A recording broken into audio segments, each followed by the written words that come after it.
Bonjour, bienvenue au studio Décideur Gestion de patrimoine et d'actifs.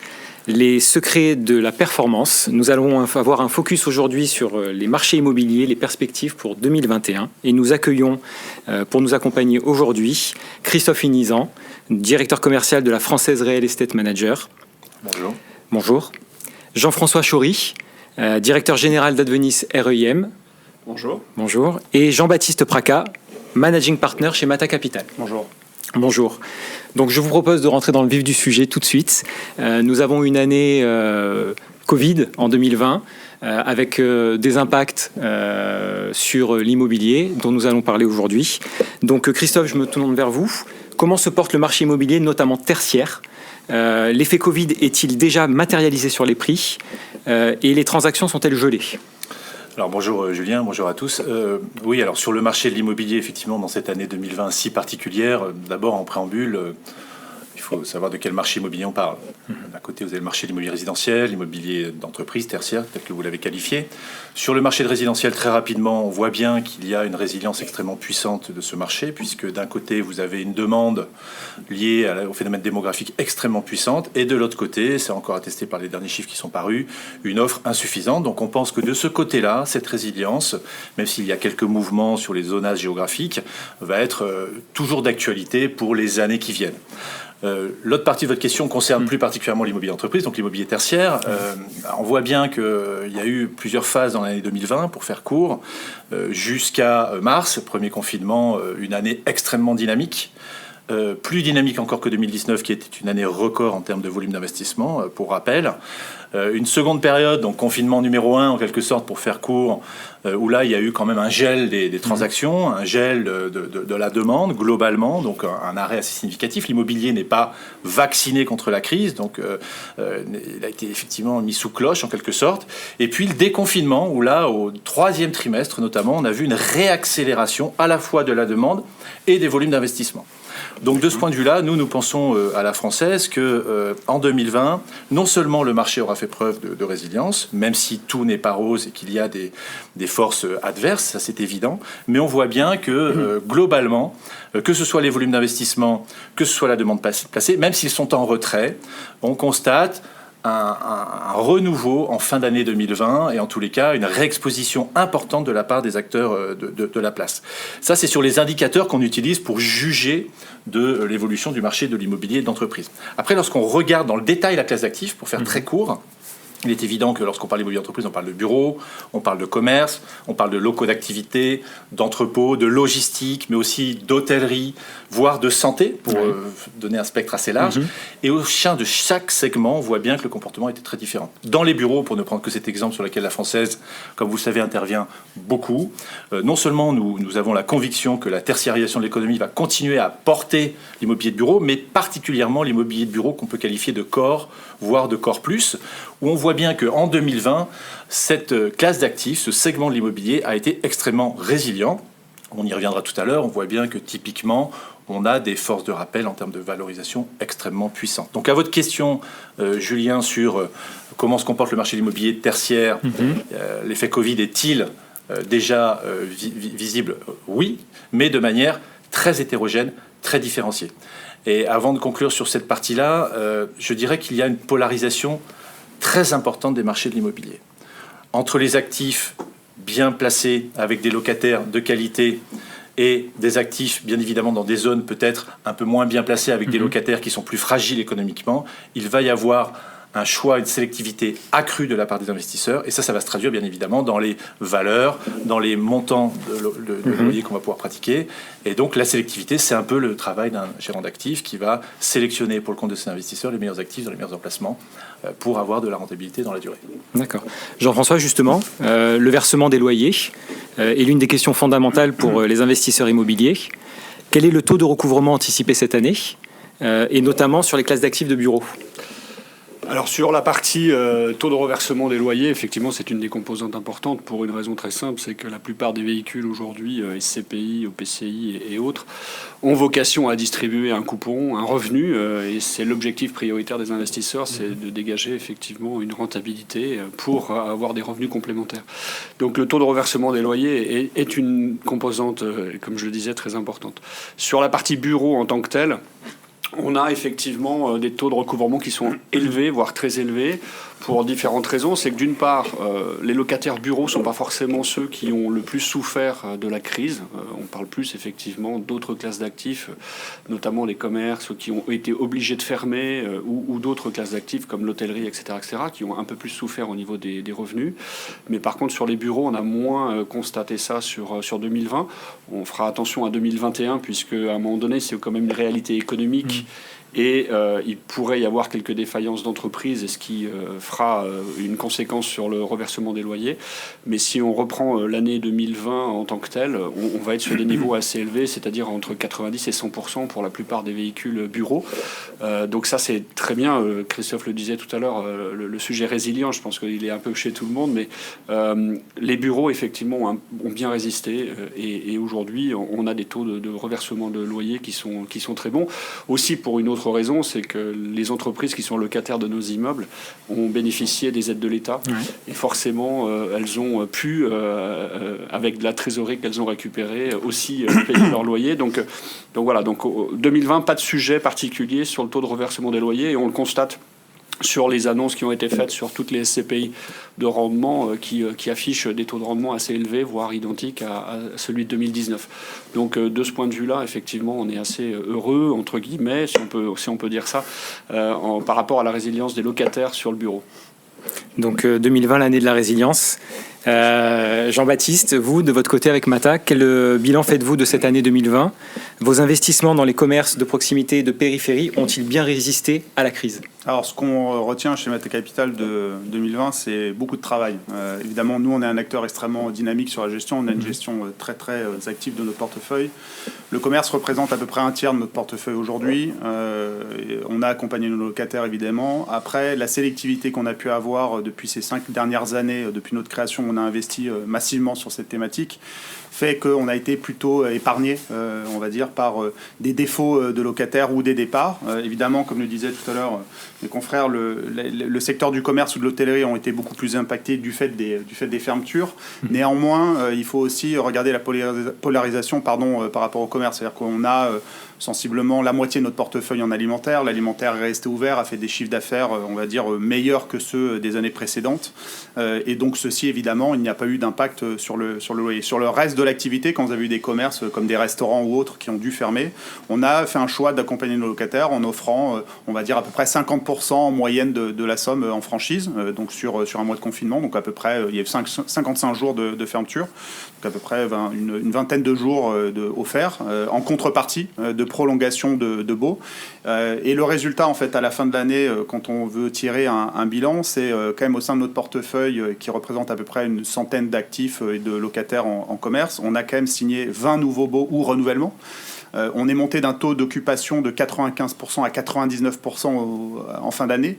Donc ça montre que le commerce, une certaine thématique du commerce sur laquelle on est positionné, donc qui est la proximité, résiste beaucoup mieux que le reste.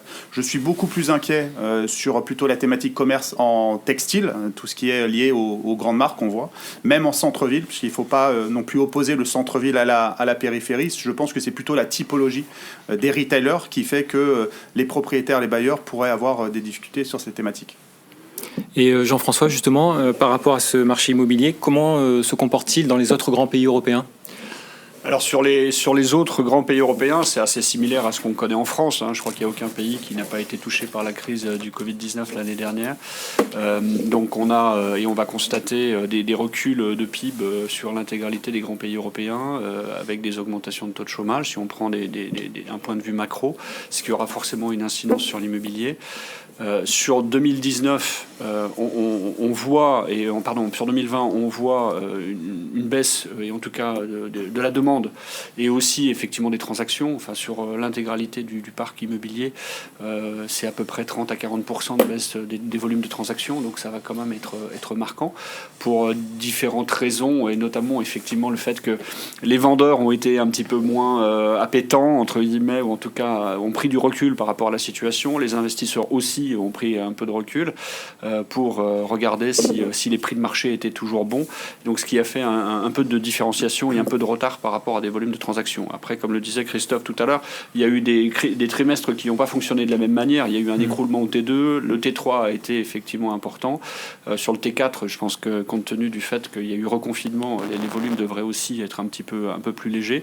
Mais par contre, voilà, donc on a en règle générale un marché qui aujourd'hui, en fonction des classes d'actifs aussi, a été très disparate. Vous parliez de polarisation tout à l'heure.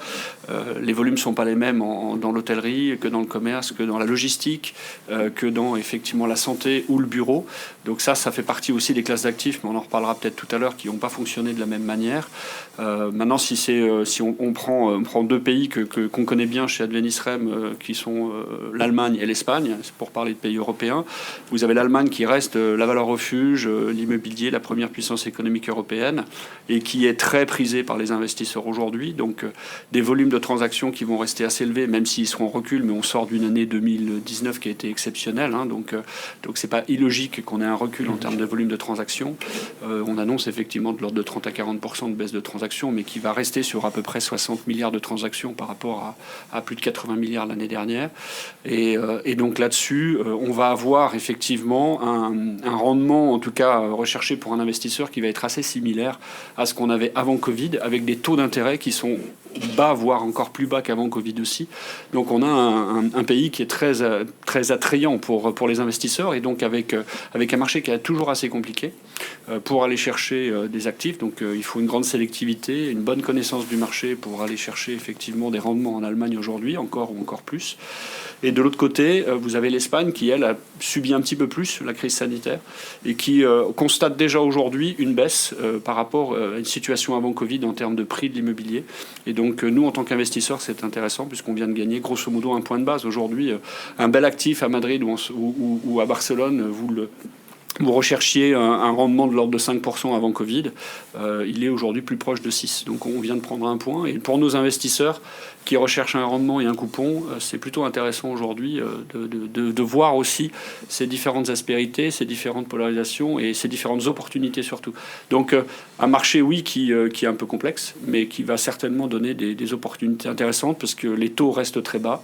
Il y a beaucoup de liquidités dans le marché. Et donc on a de bons espoirs, en tout cas, pour qu'on ait des investissements qui soient peut-être même un peu meilleurs en termes de rendement, ce qui serait plutôt salutaire, en fait. D'accord. Donc 2020, c'est l'année de la résilience. Et 2021, Christophe, quelle stratégie d'investissement préconisez-vous ? Alors, le maître mot, diversification, bien évidemment, dans le contexte qu'on connaît, c'est indispensable. Nous, on reste convaincus que dans l'univers investissable qu'est l'immobilier en Europe, et ça vient d'être dit, c'est vrai que le marché allemand, sur lequel on intervient depuis de très longues années, est un marché incontournable, mais globalement, il y a à la fois la diversification géographique. Donc, il est évident qu'on doit être présent sur le marché français, mais pas que. On ne peut pas être absent du marché allemand, puisque c'est le plus grand marché d'Europe continentale. Donc il faut se diversifier géographiquement, c'est un incontournable. Et sur la diversification sectorielle, nous on reste convaincus qu'un portefeuille, une allocation cible doit contenir en socle de l'immobilier de bureau corps plus, parce qu'aujourd'hui l'essentiel des investissements s'opère encore sur le bureau. Et lorsqu'on parle d'immobilier, on n'en a pas parlé encore, mais on ne peut pas parler de liquidité. Il faut aborder cette thématique de liquidité, et donc il faut avoir un marché qui est assez profond. Et l'immobilier de bureau, de ce point de vue-là, est le marché le plus profond dans l'immobilier d'entreprise. Donc un socle de bureau-corps. Et ensuite, en satellite, on peut aller diversifier, ça c'est une évidence, que ce soit sur de la logistique, pourquoi pas, des entrepôts, des commerces alimentaires, typiquement, qui ont fait preuve d'une très forte résilience. Et donc on pense qu'on doit pouvoir capter de la valeur dans la durée, y compris dans le contexte qu'on connaît, parce que les portefeuilles sont extrêmement résilients. Donc la résilience, elle est vraie pour 2020, elle va être encore plus vraie pour 2021. Et pour terminer sur ce qu'on fait à la française dans une allocation cible, bien évidemment, on ne peut pas parler de durabilité. On vient d'avoir l'émergence du label ISR qui s'applique aux fonds immobiliers. Comme vous le savez, à la française, on a été très précurseur sur ce marché-là. Et un immeuble qui ne sera pas durable demain, qui ne répondra pas à la problématique ESG, c'est un immeuble qui n'aura pas d'avenir de notre point de vue. Et donc de ce point de vue-là, c'est un enjeu majeur pour les années à venir, quand on est investisseur, de s'exposer à de l'immobilier accessible, connecté, flexible, mais aussi durable, parce que la durabilité, c'est aussi ce qui va nous assurer la pérennité de la relation avec le locataire dans la durée. Et c'est bien ce que viennent chercher les investisseurs, c'est-à-dire une relation durable, pérenne et pour l'investisseur rentable autant que faire se peut. Donc plutôt confiance pour l'avenir, prudence parce que on n'est pas encore complètement sorti d'affaires, mais on voit bien que en 2020 ça aurait été une année de stress test en quelque sorte en live pour l'immobilier et finalement ça a passé dans plutôt de bonnes conditions cette période si particulière. Très bien. Vous me parlez justement de prudence, Jean-Baptiste. Est-ce que vous pensez que 2021 il faudra être prudent sur les investissements immobiliers ? En fait, il faut toujours être prudent, il faut même être plus prudent au top du marché, on va dire quand on est en haut de la bulle que quand on est en bas. Je pense que la sélectivité est extrêmement importante. Il faut toujours se rapprocher des rationnels, que sont la localisation, la qualité de l'actif et la signature du locataire qui génère le revenu locatif. Je pense qu'il faut être prudent aujourd'hui quand on prend un peu de risque. Nous, on a une activité core plus value add, donc on doit prendre du risque sur des stratégies, on sait prendre du risque. On est un peu plus en retrait aujourd'hui, il est encore un peu tôt, on n'a pas encore vu nous les prix décrocher fortement, ou alors ils décrochent fortement sur des actifs secondaires qui ne sont pas bien placés ou qui seront difficiles à transformer. Donc nous, on a une attitude qui est toujours prudente. Dans une activité qui sera, on va dire, un peu plus difficile en 2021, nous, on est convaincus qu'il va y avoir un impact quand même sur notre activité. L'impact viendra plutôt de la partie locative. Comme le disent mes confrères, il y a beaucoup d'argent sur le marché, donc les taux de la banque, des banques centrales sont extrêmement bas. On ne voit pas aujourd'hui, même si je ne suis pas un économiste, on ne voit pas les taux remonter fortement à moyen terme. Donc l'argent va rester présent sur le marché, donc il y a beaucoup de capitaux disponibles. Donc on pense que nous, les taux vont plutôt rester stables. On va avoir un peu plus de différence de taux sur les emplacements secondaires. Donc il faut être extrêmement prudent sur les emplacements secondaires. On parlait tout à l'heure de la Défense ou tout ce qui se trouve au périphérique nord de Paris en bureau, où il y a énormément d'offres qui arrivent sur le marché avec une demande locative qui clairement en bureau est en train de baisser fortement. Une, parce qu'on ne peut pas visiter. Deux, parce que les entreprises aujourd'hui vont défendre leurs résultats et donc du coup ne vont pas engager des coûts de déménagement ou alors vont déménager pour aller chercher moins cher. Donc il faut faire très attention, je pense aujourd'hui, et être prudent quand on prend du risque sur les opérations. Après, quand vous êtes sur un bon emplacement, que l'actif est bien construit ou vous avez un bon fondamental pour pouvoir le transformer et apporter, comme on le fait aussi, de l'ESG, c'est-à-dire un bâtiment durable, ce qui est extrêmement important, et que votre actif est également au bon prix, vous trouverez aujourd'hui, on pense, des locataires. Donc oui, la prudence, je pense, s'impose. Après, la compétition va quand même rester assez importante du fait des capitaux importants disponibles sur le marché. Jean-François, justement, quelles sont les classes d'actifs immobilières qui sortiront gagnantes de la crise ? C'est la bonne question. Je pense qu'il faut aussi avoir un peu de recul. Les crises, c'est souvent des périodes de catalyseurs ou d'accélérateurs. On le voit, on parle du bureau où le télétravail va faire en sorte qu'il n'y aura plus de bureau demain. Enfin, on constate tous qu'on est assez heureux de retourner travailler, d'aller voir ses collègues et de partager, de se former et de continuer à travailler ensemble parce qu'on est quand même fait comme ça. L'être humain est fait pour travailler en communauté et pas tout seul. Enfin, en tout cas, je crois pas. Sur la partie immobilier, forcément, on va avoir des classes d'actifs qui à court terme se comportent quand même bien, ou en tout cas qui ont plus tendance, ou ont plus été tendance en 2020. On parle de logistique, elles vont en poupe. On parle effectivement, pourquoi pas, d'immobilier de santé, ou en tout cas tout ce qui est lié au service à la personne. Ça, c'est des tendances de fond qui vont continuer effectivement à être intéressantes. Maintenant, on voit bien aussi que, et comme Christophe en parlait tout à l'heure aussi, il faut de la diversification parce que la vérité d'aujourd'hui, comme je disais, c'est pas celle de demain. Et par rapport à ça, on a clairement aujourd'hui, nous, intérêt en tant qu'investisseurs à aller chercher des pôles géographiques différents, à aller chercher effectivement des actifs de qualité avec des locataires. Enfin voilà, tout a été dit sur ces aspects-là. On est tous pareils en tant qu'investisseurs. On recherche le plus bel actif, le mieux placé, avec le meilleur rendement possible, le meilleur locataire, et si possible avec un label. Donc bon, voilà, on est quand même assez nombreux sur le marché à rechercher les mêmes choses, ce qui fait monter les prix. Donc voilà, il faut une grande sélectivité. Je pense que le marché est quand même assez important et on a encore de la place en termes d'opportunités. Donc est-ce qu'il y a une classe d'actifs à long terme? Non, mais la meilleure diversification, oui, ça c'est la meilleure réponse. Et c'est vrai que le focus en placement est très important, puisqu'un bon emplacement, en règle générale, en immobilier, reste un bon emplacement. Donc effectivement. Jean-Baptiste, juste je reviens. Pour vous, les opportunités d'investissement pour les années à venir, est-ce que vous pouvez nous en dire un petit peu? Elles se trouvent où? Alors, la diversification, elle est importante. Oui, il faut diversifier son portefeuille, avoir du résidentiel, du bureau, de l'activité logistique ou du commerce.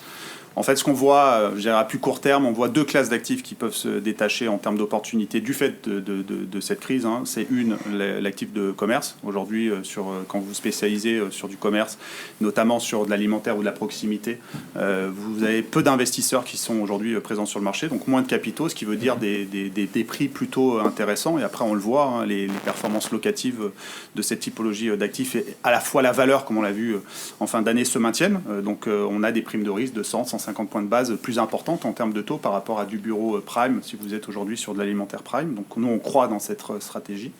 Et la deuxième stratégie en termes de typologie qui nous semble intéressante, c'est l'hôtellerie. Alors l'hôtellerie, on peut tous se dire qu'on est vraiment au creux de la vague. Oui, je pense qu'on est vraiment dans le creux de la vague. C'est peut-être pas encore terminé.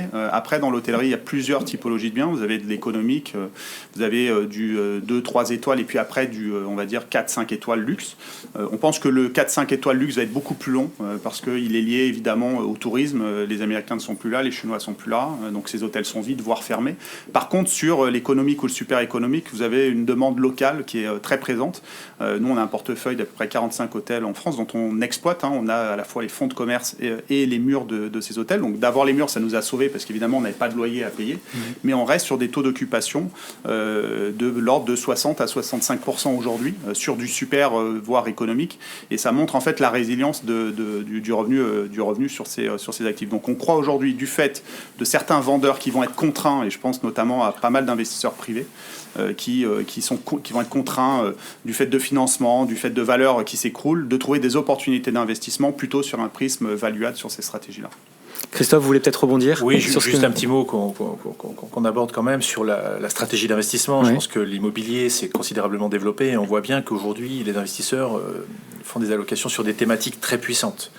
Donc l'allocation thématique, qu'elle soit santé, qu'elle soit Grand Paris, qu'elle soit Europe, permet de bâtir des portefeuilles qui sont extrêmement résilients. Une nouvelle fois, j'insiste parce que ce soit au travers de SCPI, de SCI, d'OPCI, voire de foncières, pourquoi pas, l'immobilier aujourd'hui est en train de rentrer dans un nouveau monde qui structurellement est extrêmement porteur parce que ça a été dit, je le redis à dessein, les alternatives en termes de captation de rendement sont pas très nombreuses. Donc, aller chercher du rendement aujourd'hui entre 3 et 5 pour faire simple, à part l'immobilier, il n'y a pas beaucoup de solutions alternatives. Donc, l'allocation thématique reste probablement quelque chose qui va continuer à se développer dans les années à venir.